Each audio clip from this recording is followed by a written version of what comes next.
6월 17일 일본 중앙은행이 금리 결정이 있는데 우선은 내일은 동결의 가능성이 조금 높아 보이고요. ING에서 일본 중앙은행이 7월경에 금리를 25bp 정도 인상할 수 있을 것으로 기대된다, 이런 이야기를 해서 어떤 근거인지를 제가 좀 내용을 정리해 보았습니다. 결국 중앙은행은 물가가 높아지면 금리를 올리잖아요. 물가를 잡기 위해서. 근데 물가가 오르는 근본적인 이유는 결국은 해당 국가의 환율, 그러니까 일본의 경우에는 엔화의 환율이 이렇게 약세가 되면 그러니까 엔화가 똥값이 되면은 결국 해외에서 수입하는 물건이 가격이 비싸지니까 그런 부분 때문에 수입 물가가 치솟아서 물가의 상승을 견인하는 경우가 많다. 최근에 2022년도를 기준으로 보면은 가파르게 엔화의 약세가 일어나는 게 보여지죠. 그리고 그 기간 동안 정확하게 일본의 물가가 가파르게 치솟아 올라가는 모습이 보여졌었죠. 그래서 2016년도부터 2025년도 최근까지의 이 물가 흐름의 패턴을 보면은 같은 기간 동안의 엔달러 환율의 패턴과 비슷하다, 이렇게 볼 수가 있어요. 결국은 엔화의 약세가 결국은 일본의 물가를 치솟게 만드는 영향을 미친다라는 거를 알 수가 있고, 근데 반대로 미국의 경우에는 좀 일본이랑 물가 구조가 달라요.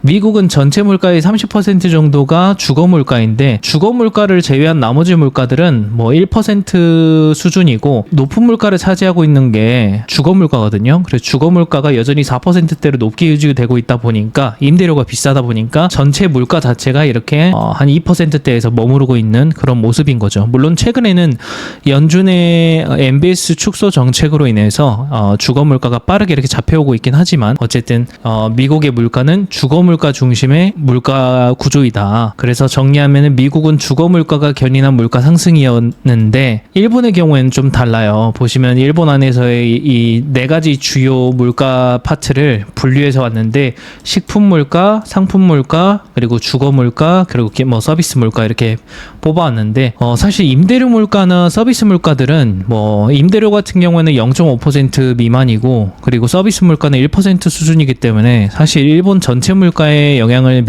크게 영향을 미치지 않는다. 그럼 누가 영향을 많이 미치고 있냐라고 보니까 식품 물가가 6% 수준, 상품 물가가 6% 수준이라는 거예요. 그러니까 우리가 먹고 쓰고 입고 하는 그런 상품들이나 식품들의 물가가 비싸게 형성이 되고 있다는 것을 의미하는 거죠. 그래서 일본은 소비가 만든, 그리고 엔화의 약세가 만든 인플레이션이다라는 거죠. 그래서 일본이랑 미국은 물가 구조가 이렇게 다릅니다. 근데 일본 중앙은행이 금리 결정을 앞두고 주로 보는 것은 이 언더라잉 인플레이션이라고 해서 기조 물가를 많이 봐요. 그래서 변동성이 큰 유가라든지 이런 것들을 다 제외한 이런 물가를 보면서 금리 결정을 하는데 요 목표치가 언더라잉 인플레이션 기준으로 2%예요. BOJ가 타겟하고 있는. 그런데 이게 보니까 24년도 7월 이후에 가파르게 터닝 어라운드를 하면서 이렇게 올라가고 있는 모습이 보여지고 최근에 트림드 기준으로 2%를 돌파해서 계속 상승하고 있는 모습이 보여지고 있습니다. 이게 지금 최근 4월까지 데이터가 이제 업데이트 된 거고요. 트림드 기준으로 2.4%를 지금 기록을 하고 있는 거죠. 그래서 사실 금리 인상을 한 차례 단행해도 전혀 문제가 없는 그런 사실 물가 수준이라는 것을 알 수가 있습니다. 그러면은 미국은 주거 물가 기준이니까 사실 사람들이 소비를 많이 안 해서 상품이나 이런 물가들은 별로 안 치솟으면은 시간이 해결해 줄 거 아니냐. 그러면은 미국은 금리를 내려야 되는 거 아니야? 근데 왜 미국은 오히려 금리를 높게 유지하고 있고 왜 일본은 이렇게 상품 물가가 치솟고 있는데 소비 뭐 식품 물가들 기조 물가가 이렇게 가파르게 치솟고 있는데도 왜 금리 인상을 안 해? 왜 0.5%로 유지하고 있어? 이상하잖아요. 일단은 미국이랑 일본의 다른 금리 정책에 대해서 좀 이해를 해봐야 됩니다. 미국의 인플레이션 패턴을 보면요. 23년도까지 가파르게 내려오다가 이제 점진적으로 이렇게 떨어지는 게 보여지거든요. 그리고 최근에 CPI가 거의 2%대에 근접할 정도까지 이렇게 내려왔는데 연준은 여전히 4%대 높은 기준금리를 유지하고 있단 말이에요. 근데 아까 제가 말씀드린 게 뭐였죠? 미국은 전체 물가의 30%가 주거 물가라고 했잖아요. 미국인들은 주택 구매자들이 은행에서 주택담보대출을 받잖아요. 근데 이걸 계속 해주다 보면 어느 순간 은행의 곡간이 바닥이 나겠죠. 그래서 은행들은 이렇게 담보대출을 해주면 이 채권을 MBS로 만들어서 이거를 투자자들에게 팔고 유동화를 해요. 그래서 이제 또 다른 대출을 해주는데 그래서 결국 MBS의 투자자가 많아지면 많아질수록 이 MBS의 금리가 내려오고 자연스럽게 주택담보대출의 금리도 내려오는. 근데 만약에 이 투자자가 MBS를 잘 안 살려고 그래요. 투자자들이 이걸 꺼려요. 그러면 MBS 금리가 올라가겠죠. 투자자들에게 줘야 되는. 그럼 자연스럽게 주택담보대출 금리도 올라가는. 그렇게 해서 주거 물가를 잡을 수 있거든요. 근데 그 MBS의 최대 투자자가 미국 안에서 연준이에요. 단일 투자자 기준으로. 근데 연준이 23년도 요때부터 가파르게 MBS를 축소해 나가기 시작을 했고, 그러면 자연스럽게 MBS 금리가 높게 형성이 되니까 자연스럽게 주택담보대출 금리도 높게 형성이 되면서 어떻게 되겠어요? 네, 이렇게 올라가죠. 30년 모기지 금리가 계속 이렇게 올라가는 모습이 최근에 보여지고 있죠. 이게 연준이 MBS를 가파르게 팔아치워서 그렇다. 그래서 사람들은 주택을 살려고 하는데 금리가 너무 비싸니까 지금 안 살래라는 포지션을 취하게 되고, 자연스럽게 주택의 매수세가 줄어드니까 가격은 떨어지고 주택 가격이 떨어지니까 임대료도 떨어지는, 그렇게 해서 주거 물가가 잡히는 그런 모습이 나오는 거죠. 그렇게 해서 미국은 점진적으로 물가를 떨어뜨릴 수 있다. 근데 연준이 왜 금리를 내리다가 이제 멈췄냐면은, 원래라면은 사실 기준금리를 점진적으로 계속 인하를 했을 거예요. 그래서 연착륙을 유도를 했겠지만, 트럼프가 취임하고 나서 25년도 1월부터 금리 인하를 멈췄거든요. 그게 이제 트럼프가 이제 관세를 부과한다라든지 연준의 입장에서는 새로운 우려 포인트로 작용을 했던 거죠. 그래서 연준은 그 영향 정도를 몇 개월간 지켜보고 판단하는 게 더 안전하겠다라고 판단을 해서 지금 한 6월, 7월까지도 지켜볼 수가 있겠죠. 관세가 물가에 영향을 미치는지. 그래서 그 수준을 보고 나서도 뭔가 문제가 없다고 하면 그때부터 다시 점진적으로 금리 인하를 해나가지 않을까. 일본의 경우에는 지금 물가 수준이 거의 역대 최고 수준까지 이렇게 올라왔거든요. 그 최근 20년 기준으로. 그럼에도 불구하고 지금 기준금리가 0.5%. 그러니까 미국이랑 너무 다른 모습이죠. 미국은 기준금리가 4%가 넘고 오히려 물가가 2%대인데 일본 같은 경우에는 지금 물가가 거의 4%에 근접할 정도. 기준금리는 오히려 0.5%. 예, 물가는 3.5인데 기준금리가 0.5%. 그러니까 너무 이상한 구조가 나오는 거죠, 일본은. 근데 일본이 이런 정책을 취할 수밖에 없는 이유는 과거의 사례를 좀 보면 알 수가 있어요. 사실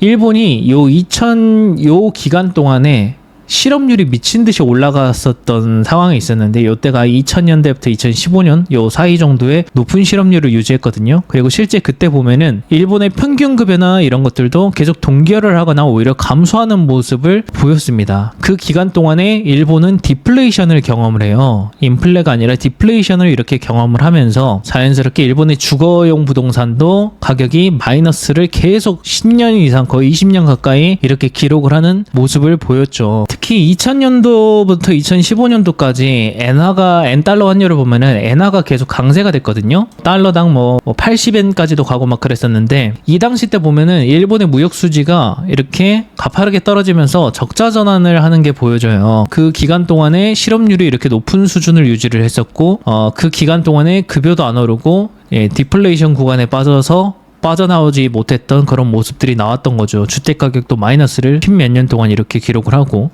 그런 상태에서 최근에 22년도부터 물가를 이렇게 다시 살려놨는데, 그래서 힘들게 살린 물가다 보니까 물가가 생각보다 조금 더 치솟더라도 어느 정도 용인을 하는 부분들이 좀 있는 것 같아요. 자, 그러면 일본은 언제 금리를 추가적으로 또 인상을 할까 보면은 여기서부터는 제 개인적인 뇌피셜이 좀 들어가는데, 2025년도 6월 16일 현재 기준으로 달러당 144엔 정도의 환율을 보이고 있습니다. 과거에 이제 엔화 강세로 가던 시기와 지금 이제 엔화 약세로 가는 시기로 이렇게 터닝 어라운드 을 하는 모습이 보여지는 거죠. 그러니까 지금 물가도 이렇게 오르기 시작을 하고, 급여도 올라가기 시작하고, 주거용 부동산의 가격도 올라가기 시작하는 그런 모습들이 나오는 거죠. 그러니까 경제가 다시 살아나는 모습이 나오기 시작을 하는 거죠.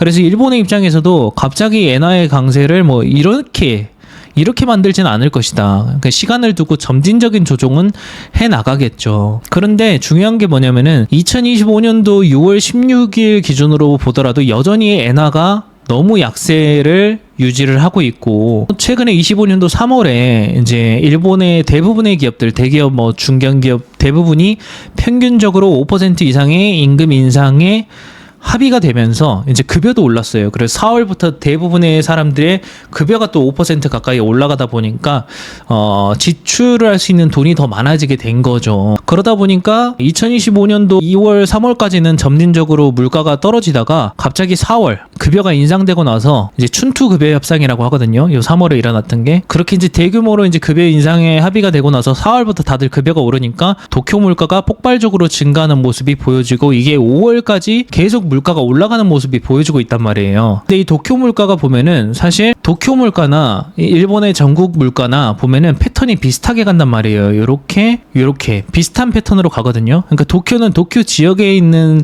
사람들을 대상으로 물가를 측정한 데이터라면은 전국 물가 같은 경우는 전국을 대상으로 하는 물가 발표이기 때문에 조금 더 늦게 발표가 돼요. 근데 도쿄 물가는 도쿄 지역만 하다 보니까 생각보다 월말 정도면 발표가 됩니다. 그래서 먼저 5월달 데이터를 이렇게 볼 수가 있었던 거죠. 그래서 5월 도쿄 물가가 치솟았다는 거는 5월 전국 물가도 치솟았을 거라는 것이고 지금 4월까지만 물가가 나왔기 때문에 이제 5월 데이터가 나오면은 BOJ 입장에서도 지금의 치솟는 물가를 한 번은 잡아야 될 것이다 이렇게 생각을 할 거라는 거죠. 예, 기존 물가 기준으로 보더라도 지금 4월까지 지금 빠르게 이제 터닝 어라운드를 하고 있는데 이제 5월엔 더 올라갔으니까 더 이게 올라가겠죠. 그럼 BOJ가 늘 말했던 이제 2% 기존 물가 타겟팅을 달성한 것이기 때문에 이제는 이제 금리를 결정을 해야 되거든요. 예, 결국은 수입하는 가격이 비싸다는 거고 그러니까 달러가 약세가 되든 엔화가 강세가 되든 해야 된다는 거를 이제 의미를 하는 거죠. 그래서 이제 ING에서도 아까 이제 7월 정도면 금리 인상을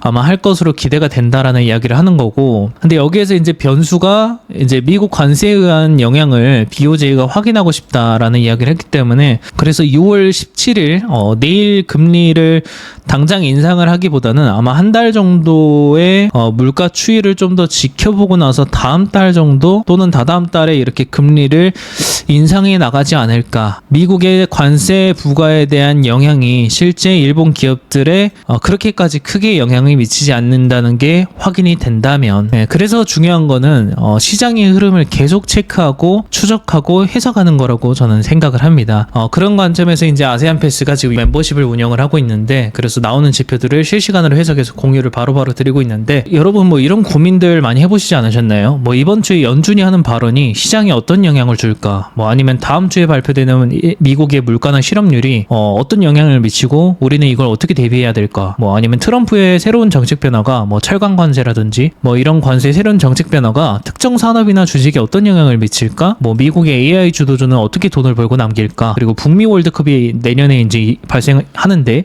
이때는 누가 수혜를 볼까? 미국의 이슈나 새로운 변화에 대해서 이제 궁금한 것들이 많이 있으실 것 같아요. 근데 그것과 관련돼서 아세안 패스 멤버십에서는 주요 경제 지표가 발표되기 전에 선행 지표나 이런 걸 확인해서 그 의미를 미리 분석하고 해석하는 내용을 바로바로 공유를 드리고요. 그리고 정부와 연준의 새로운 정책 방향성을 실시간으로 해석해서 인사이트를 공유 드립니다. 그리고 또 새로운 변수들이 나오면은 과거의 사례들을 바탕으로 해석해서 여러분들에게 뭐 증시나 채권에 미칠 영향을 빠르게 해석해서 공유를 드리고 있습니다. 그리고 이제 이런 이슈 해석뿐만 아니라 앞으로 이제 이런 이슈나 정책들이 결국 세상의 흐름을 변화시키는데 그 흐름의 중심에 있는 그런 기업들은 누구일까에 대해서 매출과 이익이 꾸준히 성장하는 30개 기업을 이 흐름에 맞게끔 필터링해서 스터디를 하고요. 어디다 비용을 쓰고 얼마를 남기고 어떤 전략을 취하면서 성장을 하고 있는지 10년치 데이터를 쪼개서 살펴보는 그런 분석을 하고 있습니다. 시장의 변화에 대한 해석과 그리고 그 중심에 있는 기업들을 같이 스터디하고 싶다면 아세안 패스의